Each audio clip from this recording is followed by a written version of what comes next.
এইভাবে প্যানকেক তৈরি করলে জীবনেও বাজার থেকে কিনে খাবেন না। তো সবার প্রথমে এখানে নিয়ে নিছি ১ কাপ ময়দা, 1/3 কাপ আটা আর দিয়ে দিছি 1/4 কাপ গুঁড়া দুধ, দিয়ে দিছি ১ চামচ বেকিং পাউডার, সামান্য লবণ, ২ চামচ মধু দিয়ে শুকনো উপকরণগুলোকে ভালো করে একসঙ্গে মিশিয়ে নিচ্ছি।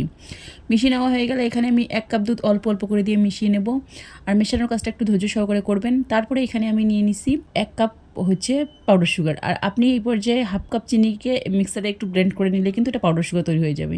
তো এখন পাউডার সুগারের সঙ্গে সেই ময়দার মিশ্রণটাকে খুব ভালো করে মিশিয়ে নিচ্ছি। মিশিয়ে নেওয়ার কাজটা একটু ধৈর্য সহকারে করবেন। তো মিশিয়ে নেওয়া হয়ে গেলে দেখুন আমার ব্যাটারের কনসিস্টেন্সিটা কেমন হয়েছে। এই পর্যায়ে আমি অন্যদিকে একটা ফ্রাই প্যান বসিয়ে দিয়ে সামান্য তেল ব্রাশ করে নিয়েছি।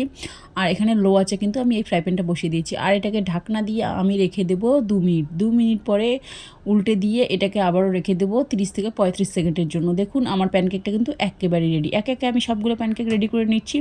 আর এই প্যানকেকের মধ্যে আমি কিন্তু দিয়ে দিচ্ছি চকলেট। এখানে আমি ডার্ক চকলেটটা ইউজ করেছি। আপনি চাইলে কিন্তু এমনিও পরিবেশন করে নিতে পারেন। দেখুন দেখতে কিন্তু অনেক, অনেক সুন্দর হয়েছে।